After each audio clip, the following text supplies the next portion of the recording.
GUmption, defined as initiative, aggressiveness, resourcefulness, courage, spunk, guts, common sense, and shrewdness.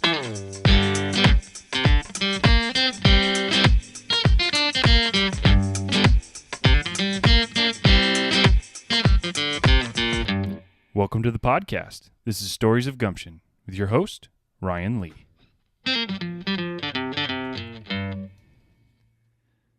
Hello and welcome. This is Ryan Lee coming to you with another episode of the Stories of Gumption podcast. Today is going to be a real treat. So Stories of Gumption, we are talking with entrepreneurs, creative thinkers, and who I believe are just really, really impressive people.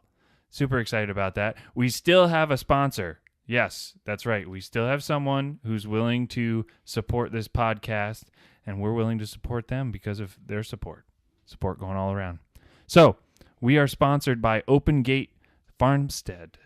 A stone's throw away from the mighty Ausable River, Open Gate Farmstead is a first-generation farm specializing in free-range poultry, pasture-raised pork, and seasonal produce. The farm is run using a simple principle. Happy animals make the healthiest and tastiest product. You will find our chickens eating bugs on the pasture, our pigs enjoying a mud bath or some acorns, and if you're lucky, the geese will be enjoying the pond. To watch the experience, the Open Gate Farmstead experience and their journey, check them out on YouTube page, Open Gate Farmstead, or catch them on their Facebook and Instagram. Feel free to reach out to them on social media and try the Farm Fresh difference. And for a special offer to GUmption listeners, they are taking $1. That's right, a full $1. That doesn't sound like a lot, but they are taking $1 off your first egg order.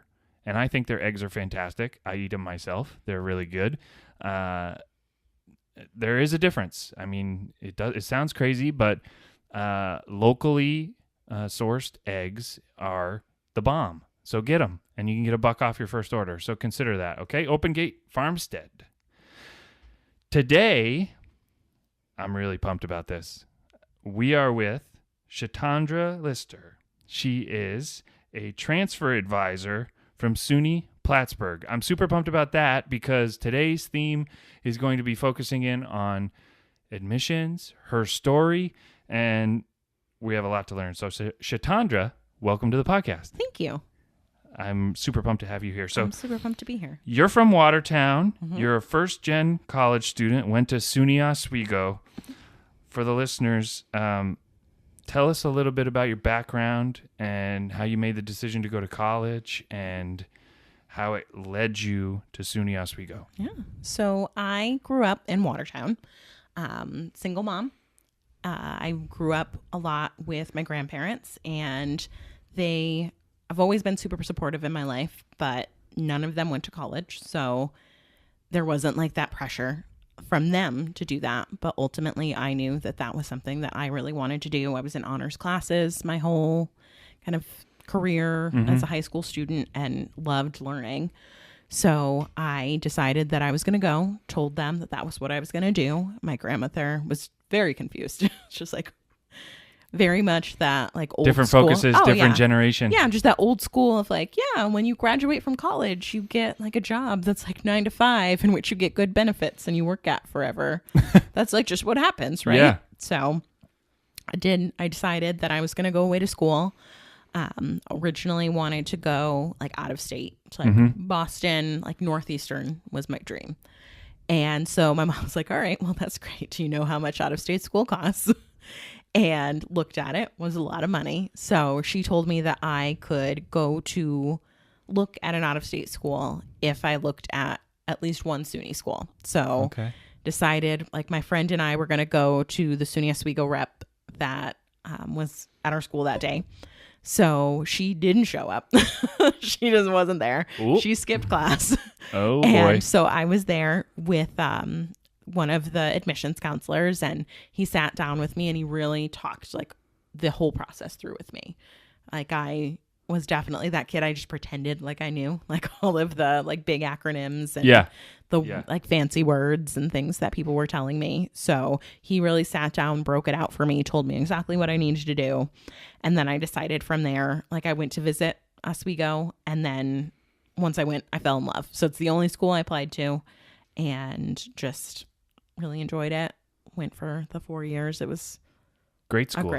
Great school. Great people that work there. Got a great education. I was a business major. Pretty much went through everything in between. I started out history, graduated with a business degree, and everything. I've changed my major like 6 times. So yep, as we all did. Yeah, as y'all did. I had no idea what I wanted to do, but it helped kind of craft me into the person that I am today. Well, because now you're in admissions. Mm-hmm. You did not plan necessarily, at least at that time, in being in admissions. Tell me a story of how that kind of happened. Mm-hmm. Maybe a challenge that set you on a different trajectory and that sort of thing. Yeah. So when I originally committed to Oswego, my mom was freaked out that the reason that I was going was because she had told me that I needed to look at state schools. So I went and I visited Oswego like 6 times in like the spring semester. So by the time that I had shown up on campus, I had listened to like 6 or 7 tours. So I knew when I first got there, I was like, I'm going to be a tour guide.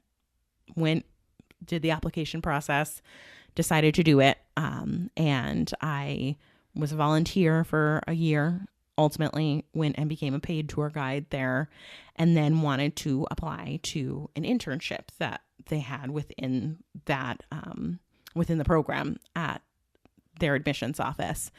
So I applied to it. Didn't get it. Was convinced I was going to. Oh, bummer. Did not get it. I assume the way the internships work too, that was a pretty big opportunity for you at the time. For us, it was very prestigious. There's like a hierarchy there. There was a big hierarchy. So I didn't get it and was devastated. Like started bawling in the middle of like my work shift. Was so like disappointed in myself that I wasn't good enough. And you weren't used to that. Yeah. Yep. I pretty much my whole high school career into college, I'd done very well. Like I was a smart kid, so I did well academically and had any job I'd ever applied to, I got, and I was just not used to not getting things and thought that I had put in enough time. And, you know, as you do when you're young, think that the fact that you've put in time supersedes the fact that like the position is right for you, and that one wasn't. So I decided to like reevaluate, looked at things, still stayed a tour guide and still continue to love to do that. But I started looking elsewhere. So I got a job in our career development center there at SUNY Oswego. And was connected with the director of career development. So he would meet with me once a week and we would kind of talk about, you know, where I was, what I was doing. I was getting ready to graduate. I was business, but wasn't positive that I wanted to do like the intro level business jobs that everybody knows, like the cold calling, like the enterprise, like all of those like really intense, like very sales driven jobs. Yep. So as we talked throughout that time, he looked at the things that I had been involved with. I was an RA. I worked in admissions. I helped with like alumni events at things. He's like, you know, a lot of the things that you've done are very higher ed focused. Have you ever thought about working in higher ed? Like that's an actual career path. And that like blew my mind that I could like go to grad school in higher ed, that I could do that and potentially have that be my career where I could work on a campus and help other students. And so decided to go off, and I went to Buffalo State for my master's in higher ed and student affairs. Oh, nice. And pretty much applied. That was the only school I applied to then. I'm real good at kind of committing and being all into one thing, and did that. Pretty much moved to Buffalo. I was a grad assistant at their admissions office, and kind of the rest is history. Wow. And so at that point, now here we are, we're sitting in Plattsburgh, New York, and you're crushing it as a transfer advisor for their admissions team. I'm trying to connect the dots here. Buffalo is on the other side of our state. How'd you get to Plattsburgh? Our rinky-dink town, Plattsburgh, is growing. We're growing. We're definitely growing quite a bit. But at the time, I could see as an outside person who'd never really lived or spent a lot of time maybe in Plattsburgh, how'd you find that opportunity and why'd you decide to stay here? Yeah. So when I originally started looking, when I was getting ready to graduate, I just wanted a job. Like I knew that I wanted a job, but I didn't necessarily want to stay in Buffalo at the time. It's a great place. I was just not in the right mental state to stay there. Like it was just not a good fit for me at the time. So I knew I'd grown up in Watertown. I wanted something like similarly sized, like a small town college. So I applied pretty much everywhere. I applied to most jobs throughout pretty much from Massachusetts all the way through New York State. Got a couple of interviews at different schools, a place like Ithaca. I applied to like Hobart, William and Smith. And then I got an interview at Plattsburgh and walked around the campus, and I realized that it felt homey. Like it felt like a nice place where I felt comfortable selling a school. I feel like Plattsburgh is very similar in setup to Watertown. It is. It feels similar. Yeah. So it was, I wasn't committed. Watertown's bigger, but yeah. Yeah. I wasn't committed to like staying at home because I could have definitely applied to jobs like at JCC, but I knew I wanted to be away, but at the same time, something that like felt a little bit more comfortable and a little bit more like me. So did that, pretty much was offered a job, had like 7 days to move here. Wow. Yeah, pretty much moved up my whole life in That's Buffalo. usually how the best opportunities come, right? Yep. Like, okay, be here tomorrow, basically. Yep, had to find an apartment, moved in. The next day, I went to like a new employee orientation in Albany, and then the day after that, I went on recruitment travel You're in the middle of 6 weeks. So yeah, it worked out, and I've stayed because I've gotten a lot of opportunity to kind of build on the skills. I started as like a transfer assistant where I was working like 10 months and was not making very much money. Yep. Didn't have a lot of responsibility, but I've continually built on that. And I've gotten to do a lot of the things that I like. I like working with transfer students and adult learners and have gotten the opportunities for that. And so as a result, I've stayed. Like I enjoy the community, and I like the office and the place that I work. So that was a big deal for me. That's key. That's key. So help the listeners understand, and myself understand, what it is your job really entails, because I feel like I have an idea of what a transfer advisor does, but I want to know for sure what a transfer advisor does. Yeah. So I review applications for transfer students.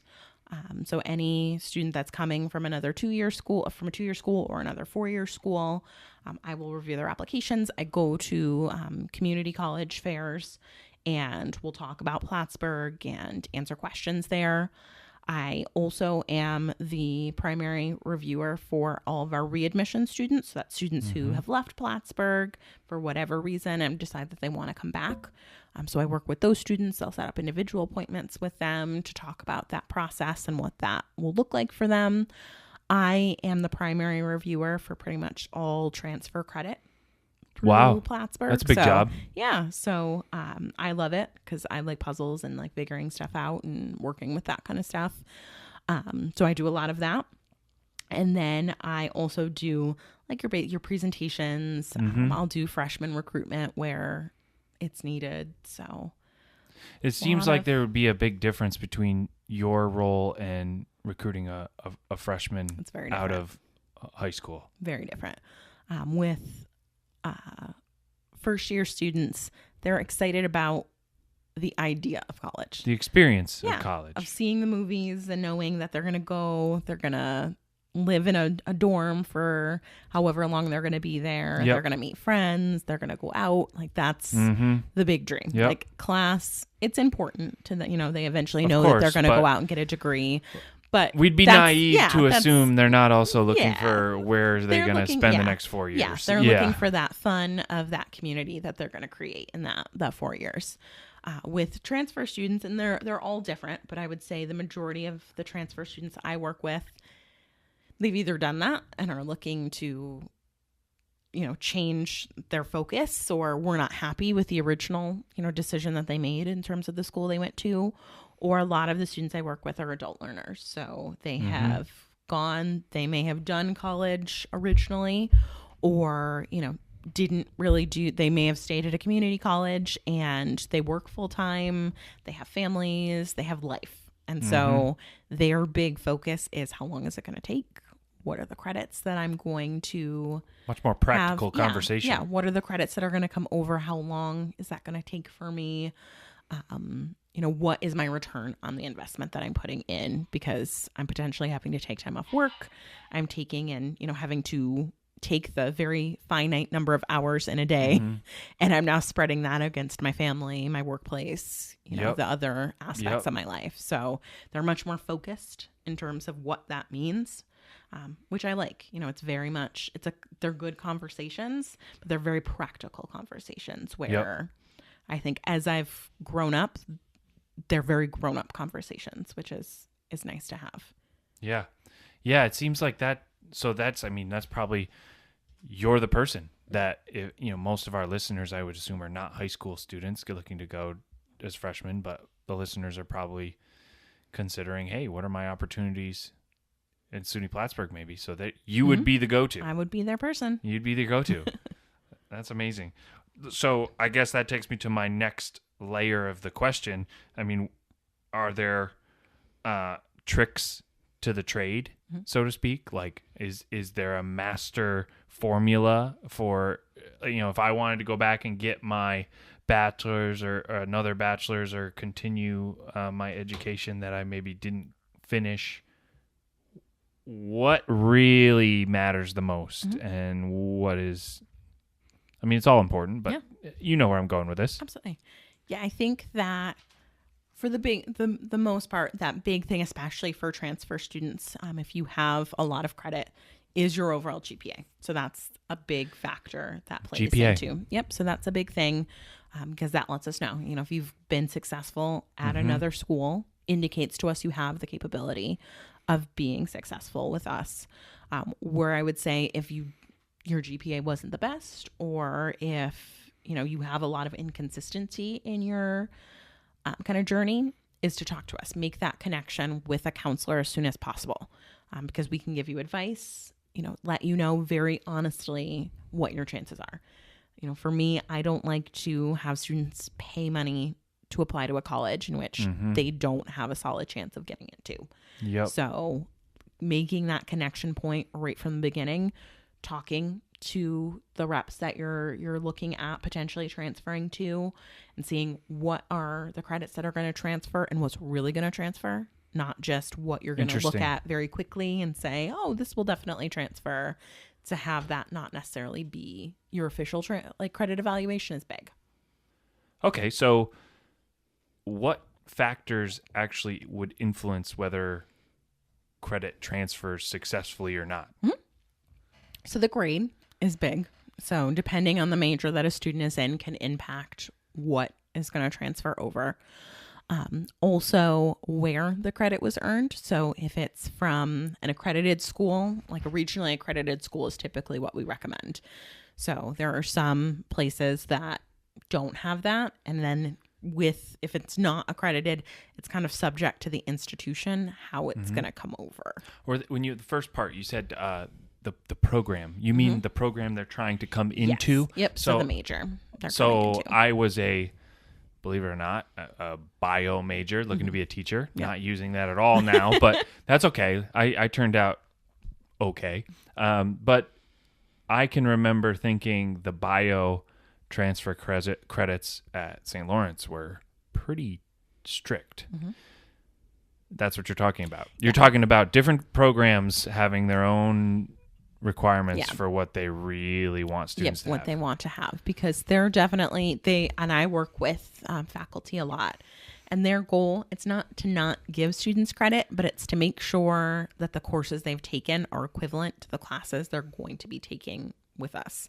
So they don't want to give a student introductory level bio credit, to ultimately have that not quite be the full scope of the course that they need. You don't want to show up to Bio 102 and be like, and not have any idea of what's happened in Bio 101. Yeah, and that can definitely happen. There's definitely naming conventions are not always a telltale indicator of what you have taken. And that can be hard. Like sometimes if you look at something, you're like, no, I definitely took U.S. politics. But then you look at the course description of what it was. I'm like, that's not our U.S. politics. So it's making sure that the credit is coming in sensically that's going to help you set yourself up.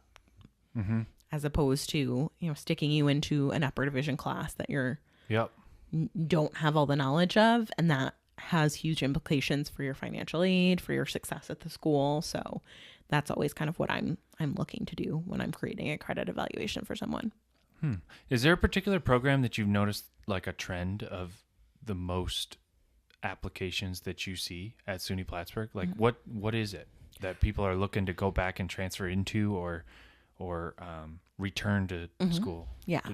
Our big one right now is online accounting. So that is a big online accounting. Online accounting is a big one for us. Man, that's a good job opportunity too. Yeah. Yep. So I think this is now the third year that we've brought students into that program. And the first year, I think it was like 70 or 80 students that we brought in. Last year was very similar in terms of numbers. So it's a really quality program. The faculty within that are fantastic. Yeah. They're some of the best that we have at the school. So they make the program very dynamic. The students that are in it, they're really focused. They perform very well in terms of their GPAs and being successful. So I assume that can set you up to be anywhere from a CPA to climb the ranks in a local manufacturer and be the controller or CFO someday, maybe if you play your cards right. Absolutely, yeah. And I think the cool part of that program is the difference in all of the students. So we have some students who have never taken an accounting class. We have some students that, while they don't have like a business degree, have been working in the like accounting field for 20 years. Some own businesses, some are stay-at-home moms that are looking to potentially re-enter the job force. So some people have master's degrees in completely different areas. So it's pretty cool to watch. This is like a little gem that I didn't even know about at SUNY Plattsburgh. So, I mean, if someone was sort of lost or trying to repivot their career or looking to just find something that's clearly going to offer a job opportunity, whether they set up their own accounting firm or they join a company, this is something. How long does it take to go through that program? 2 years. It's a 2-year program. Yep, it's a 2-year program. We encourage students, if they're coming into the fall or spring semester, to at least complete financial and managerial accounting. If they have not done that, there's a summer entry program for them. I encourage students or students that are looking, or people that are looking to transfer, if you've never taken an accounting class, like take at least one before deciding to commit to that. Gotcha. To make sure you like it. Yeah, to make sure you like it and that you're good at it. Like I was a business major. I loved like marketing, management, like human resources. Accounting's different. I was terrible at accounting. So definitely try it, even if it's just one class, to see if it's something you're going to be interested in and that you're going to actually have the skill to do, because wanting and being able to do it are different. And accounting is a completely different language from pretty much most things. So for sure, making sure it's going to be a good fit for you is important. Yeah.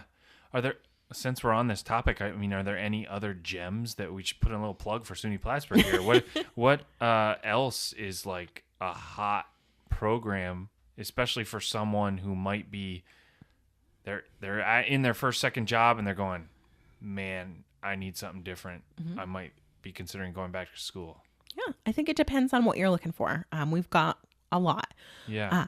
In terms of our science majors, we have some really quality science majors, things like biomedical sciences. If you're thinking that the like graduate level health professions are something that you're interested in, that's definitely a big swing.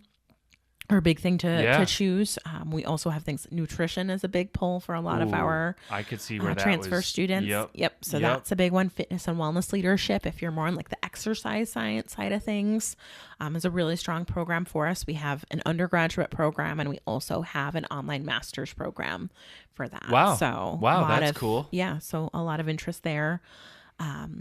A lot of our other popular programs, psychology, criminal justice, are big for us. Absolutely, yeah. And don't necessarily think that just coming like to the Plattsburgh area is what you need. We also have some completion programs at SUNY Adirondack.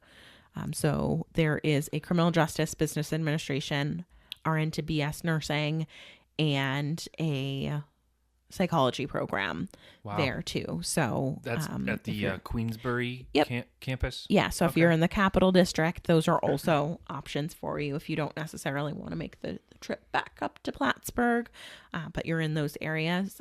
They have some strong opportunities for completion, and there's some master's programs there too. You know a lot about these programs. I would assume that's probably what makes you really good at your job. I try. Yeah. I really make an effort to like get to know that.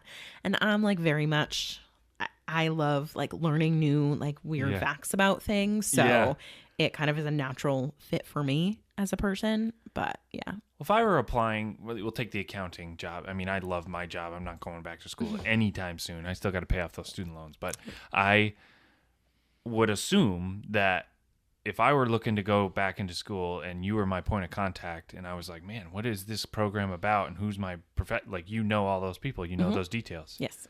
Yep. That's crazy. Yeah. That's gotta be a lot to juggle to know. And it also brings to light the difference between your job versus the freshman recruitment job. Yeah.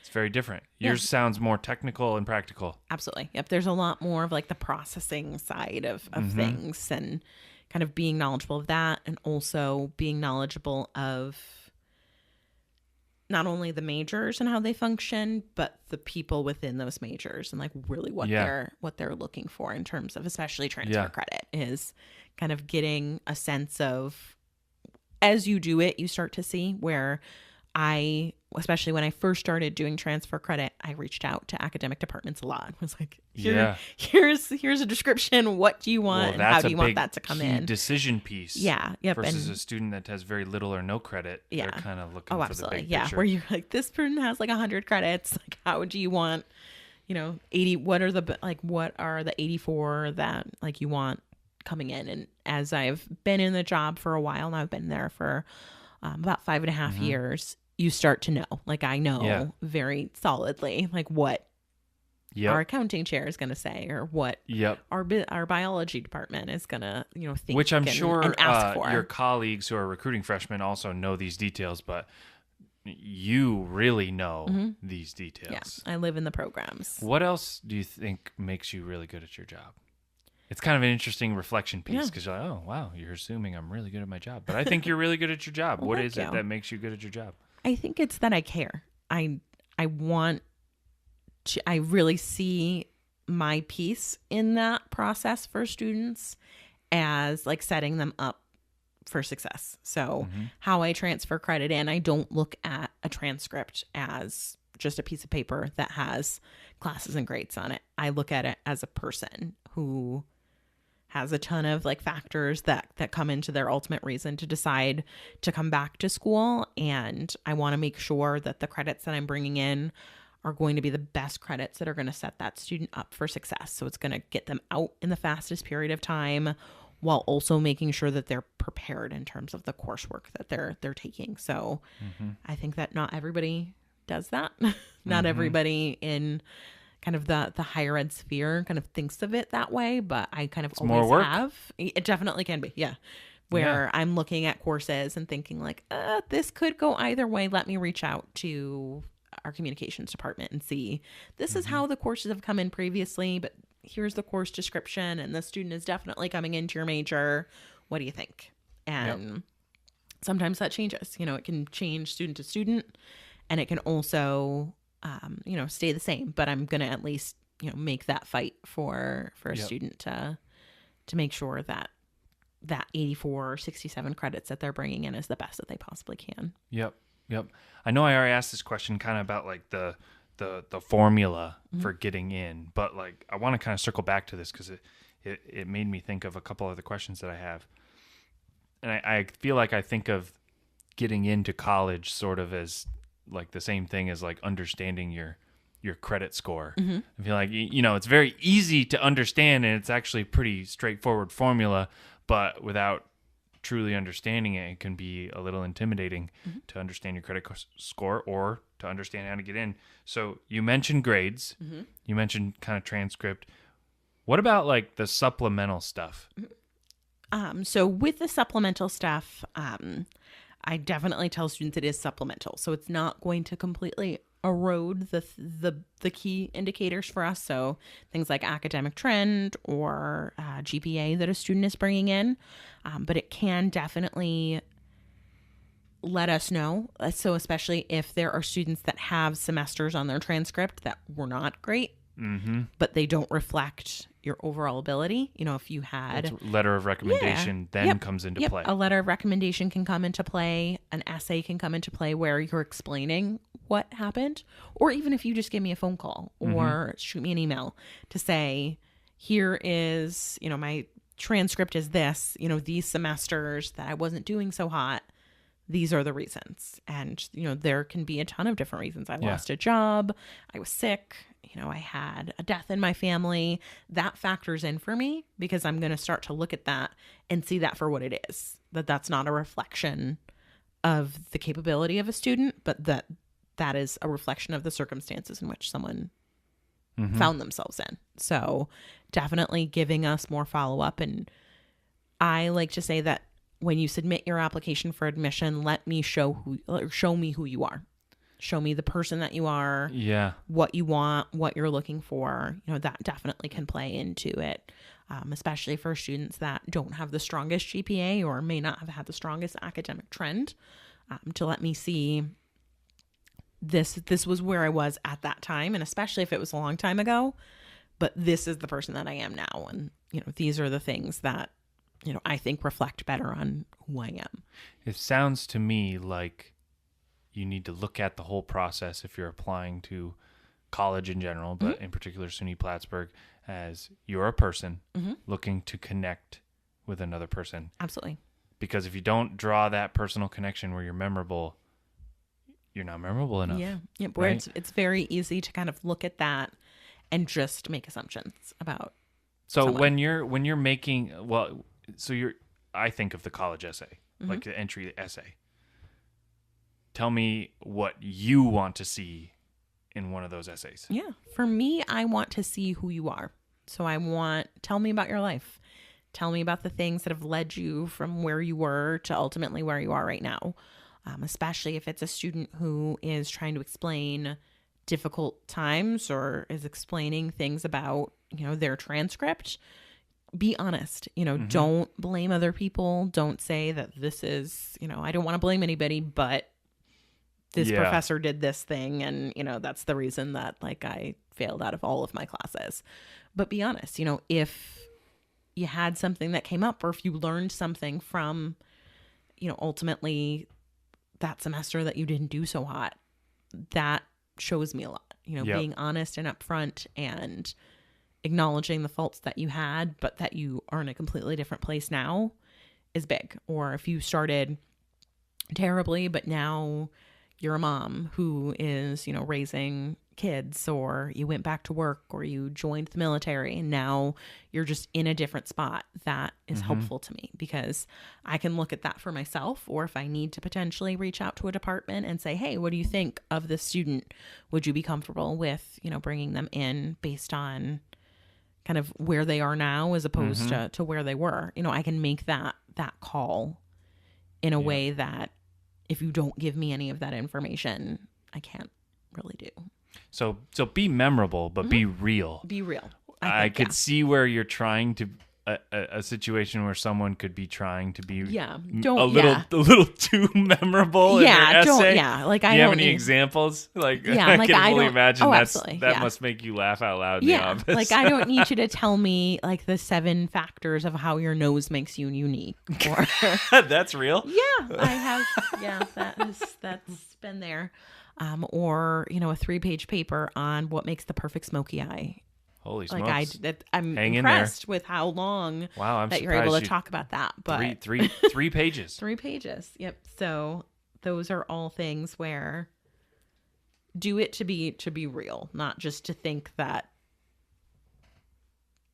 uniqueness. And I'm sure at the end of the day, that smoky eye paper, if it comes in with a 3.8 GPA, it's different than the person who writes the smoky eye paper with the 1.8. Yeah. Yep. Exactly. And that's the big thing. I think one of the biggest factors in terms of the transfer admissions process is that students have to be in good academic standing. So I can love everything about your process and where you are now. If your GPA is below a 2.0, I can't do a lot. What's the strategy for someone like that? Can they still come to SUNY Plattsburgh somehow and pull out of that? They can. What's Yep. what's the strategy? A student could come in as a non-matriculated student where you're taking classes, but you're not enrolled into a degree program. So you can take anywhere from 1 to 11 credits that way, where it allows for you to boost your GPA. We factor that in. Get it above the 2. Yep. Get it above the 2.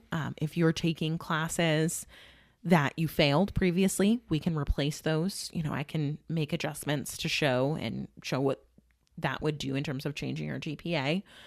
So that is definitely something that students can do. You can go to a community college. You could go to Clinton, or you can go to a college that's close to you, and really just working to do a solid semester, 2 semesters where it's reflective of where you are now as opposed to where you were when you were below a 2.0. When you take those non-matriculated classes at SUNY Plattsburgh or the other ones at, say, Clinton Community College, you can potentially get those transferred in towards your degree and retroactively get them to count anyway, right? Yes. Potentially? Okay. Nice. You must have some other crazy stories. I'm sure your world is very stressful, especially the looming goals of getting a certain number of students admitted at a certain standard at the same, tell me some stories just for fun. I'm sure you've got a few that are just like memorable. Maybe they don't even have a point, but admission stories. Yes, so admission stories. So when I worked at Buffalo State for a year, I was a graduate assistant there, and next to the college was kind of an outpatient home for people with different mental health issues. So with that, they were able to kind of wander around throughout downtown Buffalo, and they would love to come and talk to college reps. So it was their day to talk about the program they wanted. So we would get walk-in appointments and we would take them, and it has taught me so much about like working with people and, even when things are a little off, that you continue to, have that conversation. So I had an individual who walks in and he is in like a full bomber jacket with like full on Amelia Earhart, like helmet, goggles, like the whole 9. Get out of here. Yeah. Yeah. So he wants to talk to me about college. So of course he does. Yeah. So we sit down and he talks to me and he's like, well, I really want to know I need to know the major and what I need to do to get into the 2-year certification program for education. I look at him, I'm like, sir, that's not a thing. Like in New York State. The 2-year? Yeah, the 2-year. For education in New York State? I rephrased. I'm like, are you coming in as a transfer? Have you taken any college credit? No, it's the 2-year program and I'll be a teacher at the end. So I'm like. With the goggles. Yeah, with the goggles still on. Goggles are still on. I'm like, sir, we don't have that. Like that is not a program. So we talk for a while. We go back and forth and have a semi-nice conversation. That's good. Yeah. Yeah. And then at the end, he sits there and said, well, I did appreciate that you had this conversation with me. However, I know that the 2-year certification program is out there. This is not my school. So I will go off and I will live my dreams and find the one. Flips on his heels, still in the glasses, and comes out. So nice. Yeah. So that was one where definitely took some focusing and making sure that I was respectful of kind of what he was looking for. What's another one? So Amelia Earhart headgear. Wow. Yeah. Is that the craziest headgear that you've seen or experienced? Like, it probably. Do people come in with like? Sometimes people love a good hat and a good. Hey man, I'm ready. Gear situation. I got a good hat. Yeah, I had a student who was in kind of like a World War II like the helmet, like the there the you go. fighter helmet that they wore. So I had that at a college fair, in which, when you know you're hopefully good at your job, is when you don't notice it. You're really engaged in the conversation you're having with the person. And another college rep then came up to me and it's like, "How did you do that?" I'm like, "How did I do what?" Then looked and I was like, "Oh, well, we had a great conversation." Dude's rocking the World War II helmet. You know what? What you got to do, what you have to rock is what you have to. So Yep. going to college, especially community colleges, because I work a lot with, like I said, with transfer students. Community colleges have some very interesting different things, like Renaissance themed bake sales, in which everybody is dressed in Renaissance themed costumes for a day. Karaoke days where they're standing next to you about 2 feet from you screaming like Don't Stop Believing from Journey. It's always like Don't the Stop number Believing. one karaoke song ever, probably. It's always that. Yep. Rock the Vote, where Yep. they bring cowbells and have blowhorns and are Yep. trying to get you very excited to vote, where I'm Yep. like, "Sir, I'm just trying to give the student a pamphlet and talk to them about biology." Yeah. So those registering to vote is important. It but is very important. You also are remaining focused on the task at of hand. my dreams. Yes. Of students' hopes and dreams. Yes. Yes, that's pretty important. I could imagine focusing on students' hopes and dreams doesn't limit you to just sitting at a desk in Plattsburgh, though. No. You probably have to travel quite a bit. I do. Yep. Less so than when I first started, but definitely.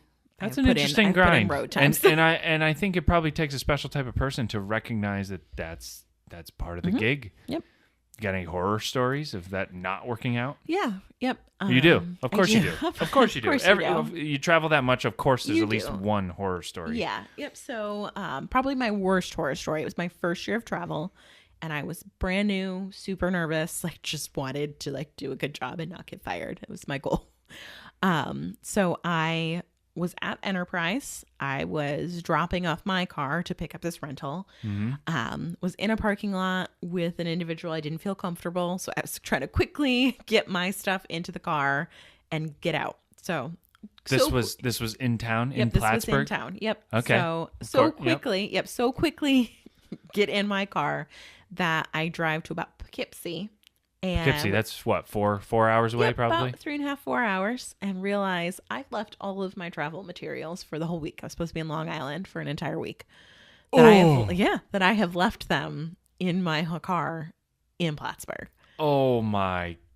Yeah. Wow. Yeah. So I have to go back because You it's a week drove of- back? And I drove back. Yes. So I drive all the way back from Poughkeepsie to Plattsburgh, get my stuff. Oh my God, what time was it? It was probably about 5, 6 o'clock at night at the time in which I realized it. Oh. Yeah, get back, drive back. I'm getting into Long Island at that point at about like 11:30, 12 o'clock at night. So it's been a very long day. Jeez. I proceed to go to check into my hotel, and the front desk person's like, "Well, ma'am, I'm so sorry we gave away your room because we didn't think you were coming." So, Oh my. yeah. So I have driven now what is my entire day to get to a hotel that does not have my room What's that? available. I'm trying to do the math. Is this 12 hours? Yeah, it's At about least- 12. No, Yeah. more than that. 'Cause Yeah, it you was drove down to Poughkeepsie, 3.5, 4. You drove back to Plattsburgh, 3.5, 4. We'll just round up to 8. Yeah. Then you drove back down again, same day. You got your stuff now. You're in Poughkeepsie, and now you're looking at 12 hours. Yeah. 10, 12 hours. And then from there to Long Island. Yeah. It was about 2.5 hours. So, yeah, it was a very long So, day. You said that it was like, what, 1 a.m.? Yeah, about 12 o'clock. Oh, 12 o'clock. Okay. So I then decide to call around to different hotels to see if they will accept this, because as an admissions counselor for the SUNY system, you have to stay at the state rate. So it's a discounted special. rate. Yep, it's a special Certain rate. hotels offer it. Yeah. Okay. Yep. So I call around, and the closest place in which they can take me is in Jamaica, Queens, which is about an hour and a half, 2 hours from where I currently am. And it is now about 12:30, 1 o'clock at night. You did not drive to Queens. I did not. Okay. I made Oh my God. I made the decision that I was going to sleep in my car. Oh. So I stayed in Brentwood in Long Island, which is not the safest area ever. Wow. So as I'm there, I'm like, yep, I'm just going to get a good night's sleep. I'm done. Well, when you're not staying in the safest area and you're in a rental car, you're not super confident in that. So pretty much spent the whole night sleeping for like a half an hour to an hour and then driving to another location. So, oh my God. Yeah. So the next morning I wake up, I get to my school really early. I was in a gym, like they housed us like in a gymnasium. So I bring my travel like toiletries. I take like a quick to the school gym. Yeah, take a quick like splash around showerish thing. Yeah. Do my makeup and show up and game time. Yeah, game time. You got to do it. Holy. So those are definitely the things that you don't always think about when you're coming in, especially when you're going to admissions, is that you're paying, like your school is paying a pretty decent amount of money. Yeah, you're not the first person to experience something like that. Oh no, yeah. Although that seems pretty bad. Yeah, the moment that you tell your your worst story, though, everybody then is like, yeah, no, I've done that too. It's a culture. Yeah, it's just it I happens. got one. And, yep, everybody's got one, and I see you're asleep in a car, and I raise you. Mm-hmm. Yep. So there's always some fun stories that you have, and if you don't laugh and if you don't just like roll with it, sure, you'll just be like crying on the side of the road, which happens. Like that definitely is a thing where you just have had your fill of bad things that can happen to you in a day. Yep. So you have a quick cry and you get back in it and you do what you got to. But part of the hustle, though, if you don't feel like you're hustling for your job in some way, I would just be bored. Like if there wasn't some weird thing that some weird could goal happen. or expectation and you knew you had to turn around to get your stuff. Mm-hmm. Yeah, you had no choice. Like it wasn't even a half option. It wasn't even something that I thought of at all. Like I had to do it. So you go. How many swear words did you drop in your car by yourself? Oh, an infinite number. It was a lot. It was thinking, so many. If that was me sitting in that car, man. Yep. When I really realized it and knew it, but didn't want to like look in my car, I went like 2 exits down. Like I went further down than I needed to because I just was like, you know what? No, it's not happening. Wow. That didn't happen. And then finally pulled over and I was like, no. So lots of swear words were had. Well, that's fun. Yeah. Yep. Well, it happens. But that with the down comes the great. Mm-hmm. So I'd like to. I'm sure you have a gold nugget story. Like this is the story that offsets the crappy trip to Long Island story. Yeah. I do. Well, what's your gold nugget story of like one? Just big success? Mm-hmm. I'm sure you have one. Yeah. Yep. So I, like I said, work with our readmission students. So students that have left Plattsburgh and ultimately want to come back. And I had this student who he failed out of school in like the 80s. It was a very long time ago. So we have a program at Plattsburgh that allows for students who have left and have either gone to another school and have approved or have just shown through like their career or starting a family that they're in a different place. It allows for our department to look, like our different academic departments to look at them and make a decision where essentially their GPA restarts. So gives them the chance to come back into the program that they were in, especially if it's a higher GPA than they have, and just gives them kind of that fresh start to be able to come in and change things. So I was working with a student who he had failed out a long time ago. He went into the military. In going into the military, he was injured in duty. So he was working. He decided that, or in doing that, he went and was stationed in Germany, was doing some higher level intel work there, and decided it was because of that, it was a good time to come back. Ramstein? Yep. Do you know? Mm-hmm. Do you know if it was Ramstein? Do you know where? I don't know where. Slight digression, but I was just curious because my dad actually lived in Germany when he was in the Air Force. Oh, nice. Air Force? Yes. Yep. It was Air Force. I assume okay. It probably was. Who knows? Carry on. Yeah. So in doing that, decides he's going to come back. So worked with him for pretty much the whole semester to get the paperwork that he needed and everything that he had. there were definitely times where he was like not sure that it was going to go through, but I was really encouraging him, like, give me you, like, show me who you are, show me like what you've done, like why you want to come back to school. So ultimately his department, he was a business major, the business program took him back. He's still in Germany during this time? Yes, he was in Germany the whole time. So they helped select online classes for him to take to finish. And every semester I think he was there for 3 or 4 semesters, he would send me, he'd either call me or he would send me an email of the GPA that he had. And so he went from a student that had, a very low GPA, like definitely below a 2.0, to being like a 3.8, a 3.9 student. Was doing so much better. And so he graduated this semester. And when he graduated, he came to my office. He actually flew in from Germany. This is a recent story. Yes. Yep. Recent story. So he flew in from Germany, and he gave me one of the medals of the post that he was at, and gave it to me to show his appreciation for all that I had done to help him get there.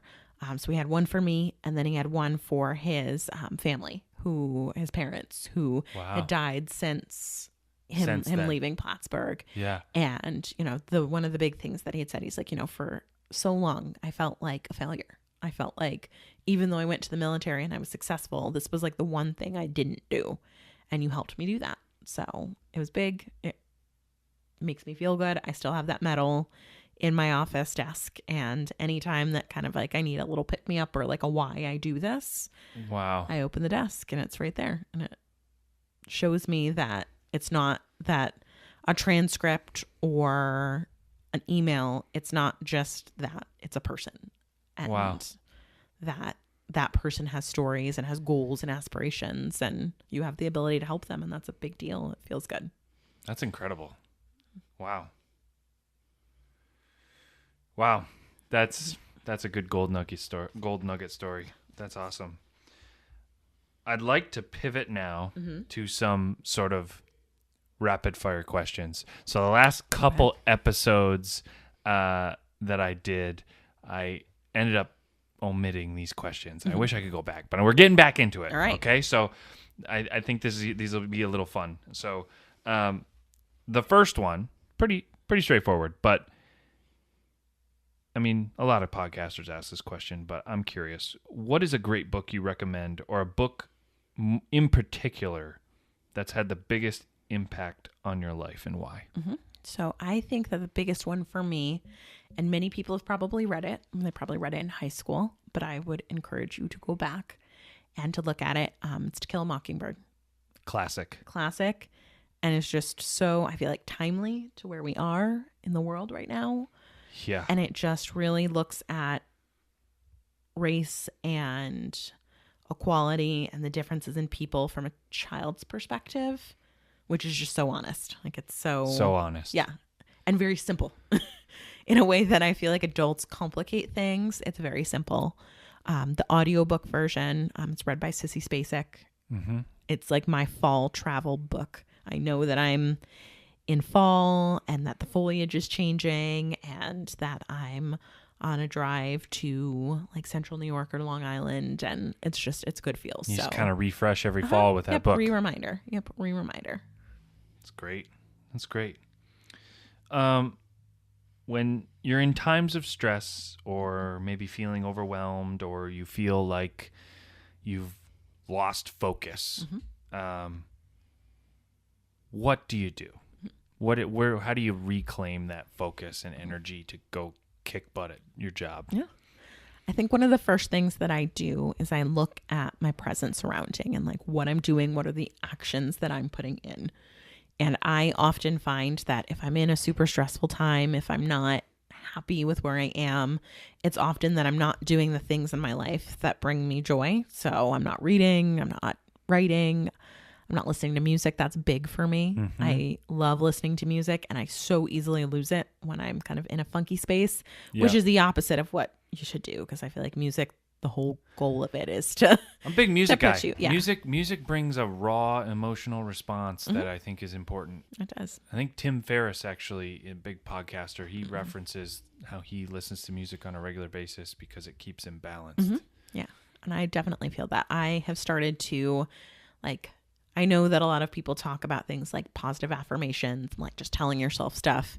And I'm like, I can't look in a mirror and like tell like, you're great, you're this. Yeah, that stuff's cheesy to me too. Like, I can't do it, but I've started creating like a positive playlist of things that, the things that I have, or like what I want myself to think of myself.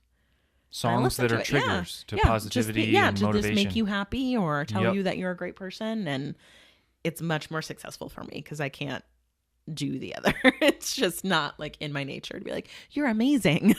let's look in the mirror. You are great. You can accomplish. And that's great for some people, and that works. Yeah. For me, it doesn't. So positive playlist has definitely helped me get out of many a time. I like it. Here's an interesting question. So kind of going to take a step back in time here. Put yourself back in the shoes of your old shoes of when you just graduated and you're about to enter the real world. Mm-hmm. What advice for a smart, driven college student that's about to enter the real world would you give that? What do you wish you knew entering the real world that that you don't know everything, and that's okay. I think that education, like in high school and in college, you're so used to having there be a right answer and that you know it, and that all you need to do is research it enough and you'll find it. And that's not life. That's not working in like a very complex organization or just working with people.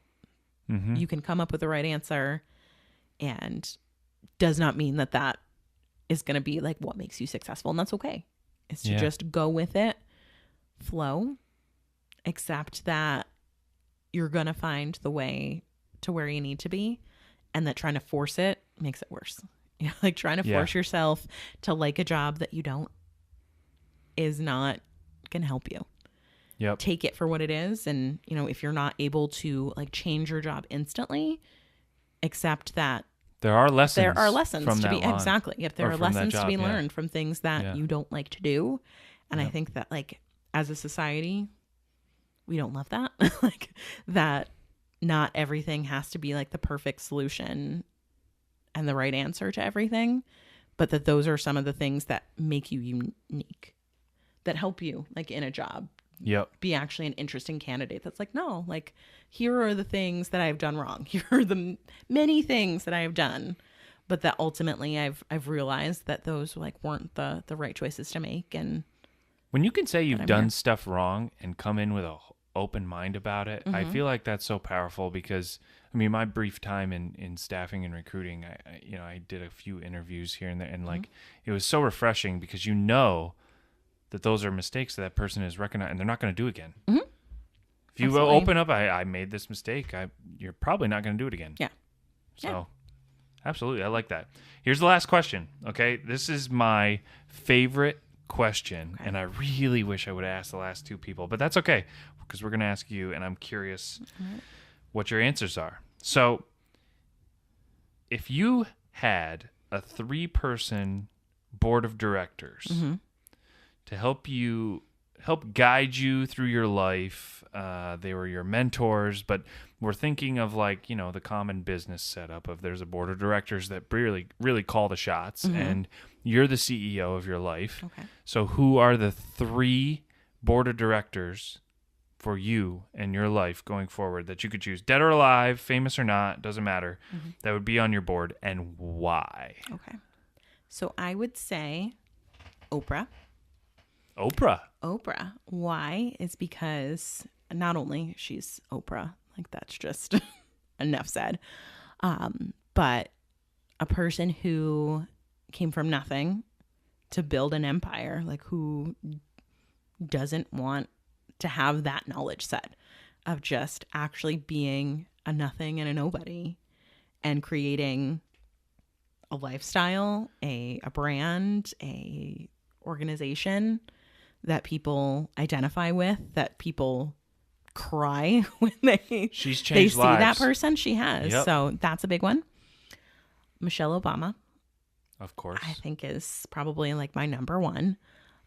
because especially, and I think even more so now that I've read most of Becoming, because she just has such a solid like knowledge of who she is, and really, I think has been able to prioritize what is important to her, which I think is we don't all do that. We don't all take the things that are the very important things in our lives and say, I will do this up until a certain point. But once it impacts my family and once it impacts like my general happiness and health, I'm not going to do that. And to be able to an employer, and I reference kind of when she takes over as one of the, she's a kind of like upper level management at the hospital that she's working at in Chicago, where it's when she came back from being a stay-at-home mom at the time and decided that she was going to work full-time, but that she was going to take certain things off of her plate that didn't best fit with her ability to be a mom and to support her husband. I think that that's big to say, I will do this and I'll do it in a way that makes me happy. But if you're not willing to provide that to me, then I'm going to walk away and I'll go somewhere else. I think that's some chutzpah that people need. She's an amazing person. I haven't read that book. I need to, it's on my list though. My wife Lauren's read it and she was talking to me a little bit about that, and she brought up a part that kind of stuck with me for some reason. I'm not sure why, but kind of this difference between, and it supports what you're saying about how Michelle is very, very focused on priorities of family and supporting of her family, and Barack was sort of more like career, like this is what I do, this is my life, and I support my family, but like this is what I do. This is like my thing, yes. like this is why I'm going to be gone late at night. And interesting. Yeah, She's a good choice. What's the third, would you say? Do you have a third? I do. I have a personal one, and that is my grandmother. Her name is Sharon. Really for me to keep me grounded and like who I am. And she calls me out when I'm being crazy. She calls me out when I'm not being true to myself. So I think that you need that. Sometimes you need somebody that's going to kind of be your North Star and tell you when you're just like not in a good, like when you're not in a good space or when you're doing things that are reckless or silly. So Sharon. Yeah. And there's something about having that family member too, in particular, that can just read you like a book. Yeah. And she's just smart. You know, her and my grandfather didn't make a ton of money when they were, you know, raising their family. She's a great saver. Like they have a really strong like retirement fund that they have built really just from them making smart choices. So she'll probably make my business more positive in the end too, which is helpful. She'll make it more positive and then call me out when I'm being an idiot. I love it. This has been great. I've really enjoyed this conversation. I've had fun. Shatawndra, is there anything else, like a sending message that you'd like to give to the listeners about admissions or life or lessons that you've learned? I'm kind of putting you on the spot a little bit, but I like it. A sending message, and we'll sort of close it out. I think that my sending message would be about perfectionism, because it's something in talking about Michelle and becoming, I think is definitely a theme that comes up throughout, is that it's okay to make mistakes and it is okay to be not the perfect version of who you always thought that you were going to be, because it makes you a more interesting person. Like to have screwed up and then to write yourself and to be in a different place because of that makes you somebody that people actually want to be around, and you're not like that ice queen of like perfection that just you feel bad like when you're that person, like when they're like the most perfect person that's ever been, and you just feel like so intimidated and like terrible the harder about them. It is to exist. And then you just realize that like that person like doesn't exist. They're just putting on a good front, and so imperfection is beautiful. I think Steve Jobs said, what is it? Simplicity is sophistication. Mm-hmm. I like it. It comes along with that. I like it a lot. Shatawndra, thank you so much. This has been awesome. You have been a fantastic guest for Stories of Gumption. Certainly have some amazing stories. Again, SUNY Plattsburgh, Shatawndra Lister, a transfer advisor at SUNY Plattsburgh. If you're considering going back after that degree, you know who to talk to. Yes. And how do people get in touch with you, by the way, Shatawndra, if they do want to get in touch with you? Yeah. So admissions@plattsburgh.edu is kind of the best intro level point. And then just say that you would like to speak to Shatawndra, and they'll put you into me. Boom. Game. I like it. And don't forget, we're pivoting a little bit here, but our sponsor is Open Gate Farmstead. The theme there, I don't have it in front of me now, but the healthiest animals make the tastiest food, or that's what it was, right, Shatawndra? Yeah. Something like that. Mm-hmm. Great guys. I love their farm. I love what they're doing. And if you are interested in $1 off your first order of eggs from them, hit them up on social media, and let them know that you listen to the GUmption podcast, and they will give you $1 off your first set of eggs. It's worth it. They're tasty, and they're probably better for you because they're local, and local's better. Mm-hmm. Awesome. Till next time. See you, everybody.